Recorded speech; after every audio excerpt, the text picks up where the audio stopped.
Lesnar would like to do? The main event of WrestleMania. Okay.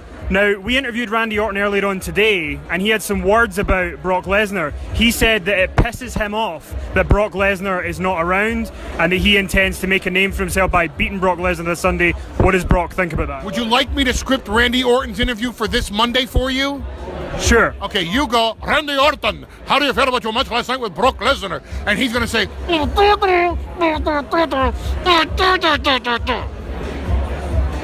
And obviously Brock is in the game. I'm not going to insult Brock Lesnar by asking him if he's a gamer or anything like that.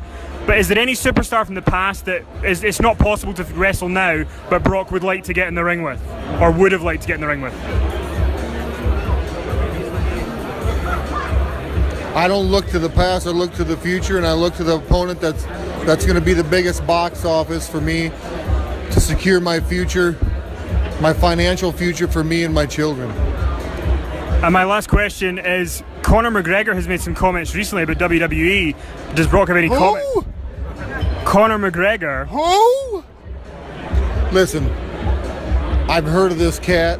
What's his name? Conor? Conor McGregor. He's from Irish? Or what do you call yourself? Irish. Yeah, he's from Ireland, right? And he weighs like 145 pounds, right?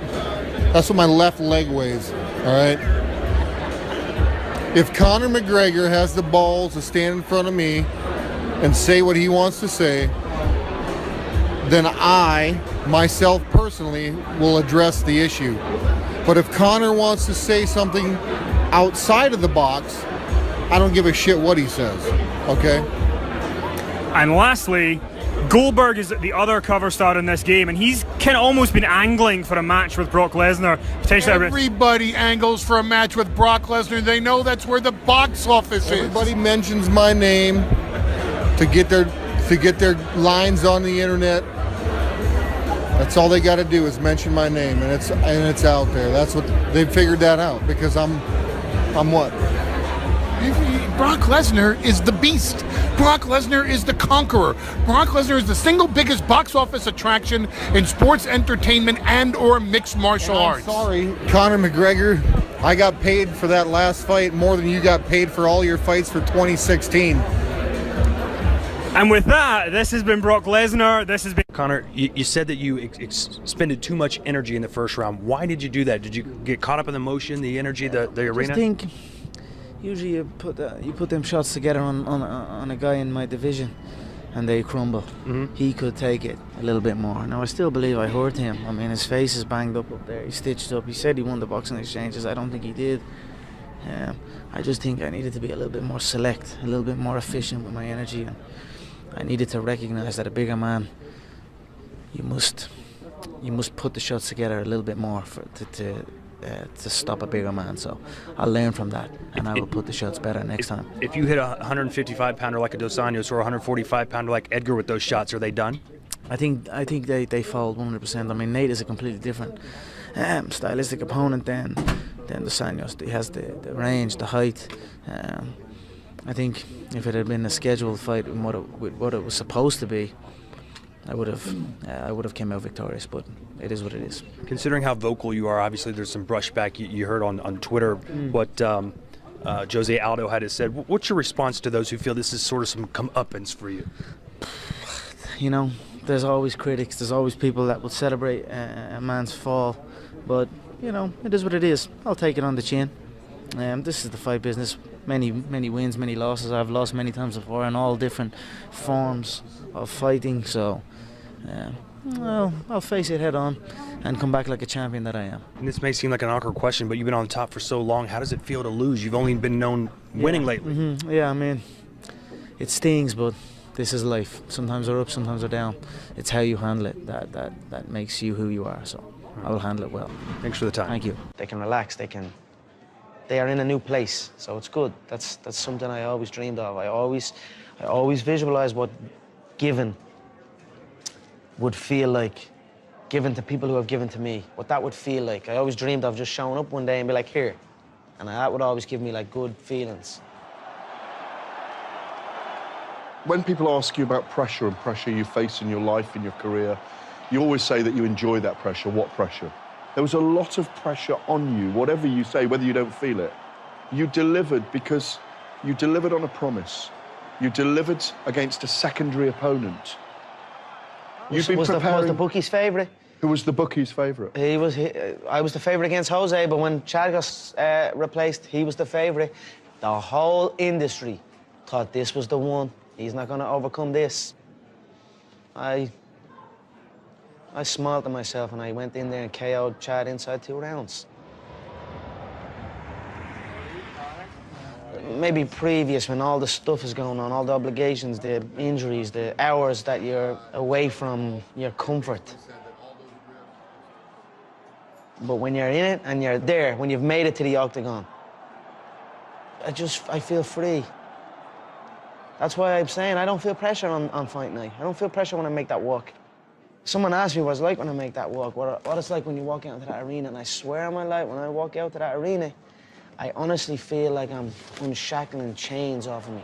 Do you know what I mean? I feel like I'm chained and I'm carrying a cross or something. And then when I get to that octagon, I'm peeling it all off. And when I finally step foot in that octagon and place my bare feet on that special UFC canvas, I feel free. Now what I am doing this for is finally here. I'm not doing this for this. I'm not doing this for fake acting and pretending I can, you know what I mean? Trying to give emotion to some guy that wants emotion from me for a shot. I can't do that. I don't do this for that. But I understand that it's a double-edged sword and you must do that. I do it for the competition, to step foot inside that octagon, to have that feeling of freedom. So that is why I say I don't feel pressure in there. I do not. I feel free in there. You're giving everything you've got. You're in there to die. You're prepared to die in there. I am prepared to die in there, and I'm also prepared to kill in there. People who haven't done it, people who maybe haven't seen fight sports in such a way and haven't been there very close, when you say I'm prepared to kill, I'm prepared to die, it might sound strange to them, but do you have to have that attitude to be at the very top in your sport? I feel to be at the pinnacle of any game, in any, whatever you do, you've got to be a little bit gone to it. You're not all there. You've got to be almost insane to your craft. Not a lot of people can understand that. That's why I don't know about nothing else. I do not pay attention to nothing else. There was games of football on yesterday, there was rugby, there was this, there was that. And like normal society is like, let's talk about this and let's engage in this. And I can't do it. I just don't, people are talking to me and in my head I'm counting something. I'm counting up a number, or I'm knee deep in a sequence on the mat or on the feet. That's my life, sequences and numbers, nothing else. I cannot pay attention to nothing else. Is it a beautiful obsession? Can I call it that? Is it a beautiful obsession? It's a beautiful life. Make no mistake about it, it's a beautiful life. I live good now. I live damn good. I live like I should, like I'm supposed to, like a young 27-year-old world champion should live. Where are the ring girls? That's right. That's a good point. You should walk around with a card and shake that. Big similar. That guy looks like orange cotton candy.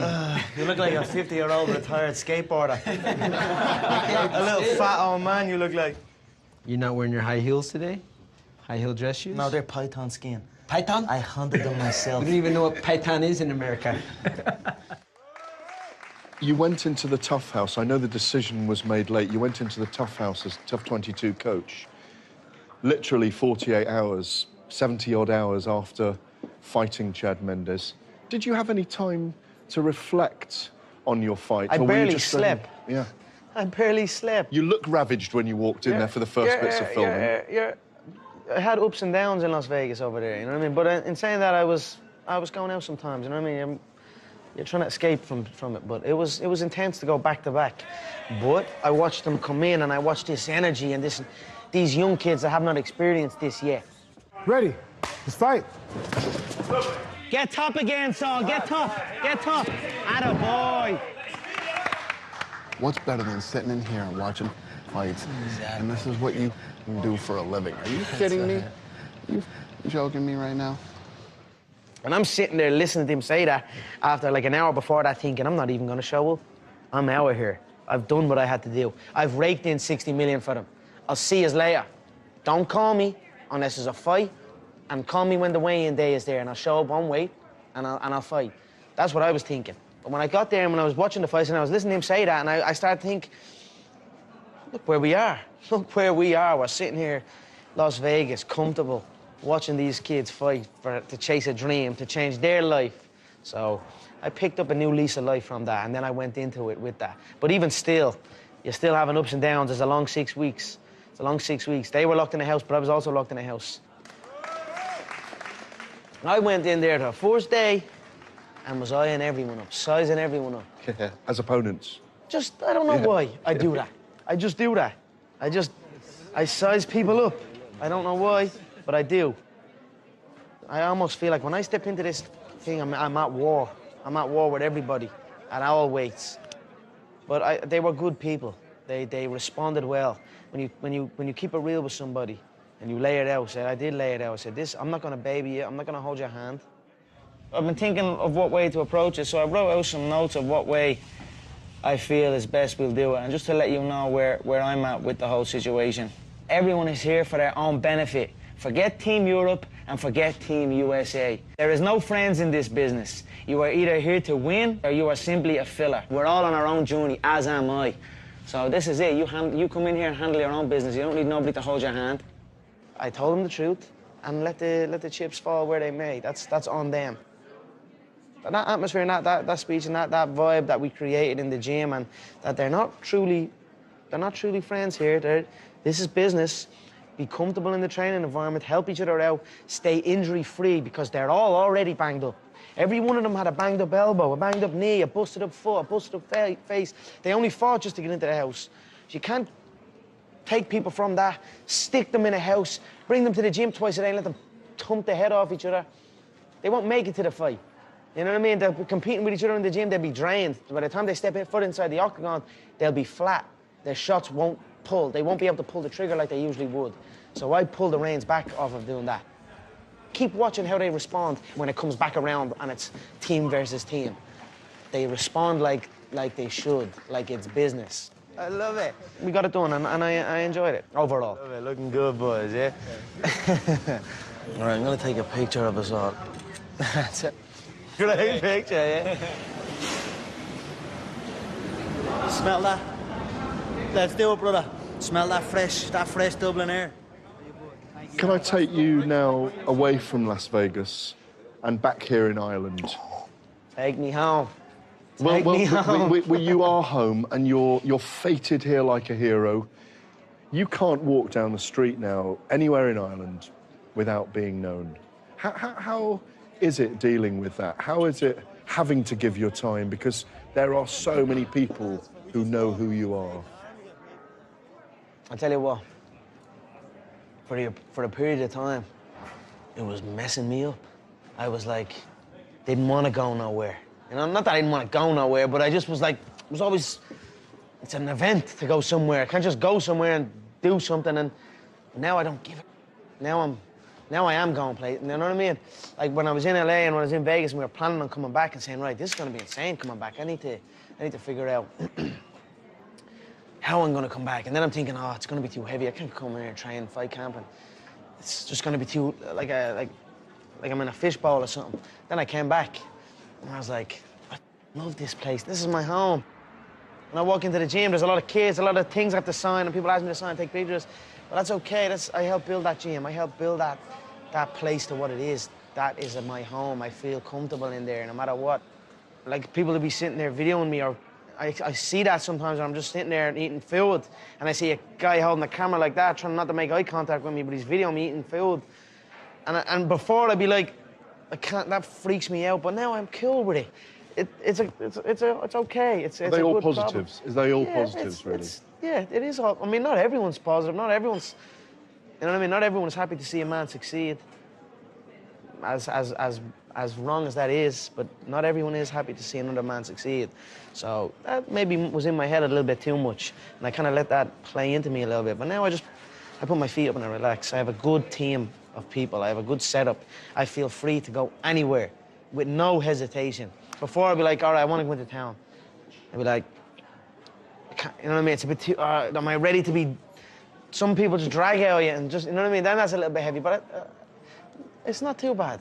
People are understanding. Most they're fans. You know what I mean? That's a great thing to walk down the street and see a little kid and he's a fan and he's shaking. And the other day we were in Nando's eating food.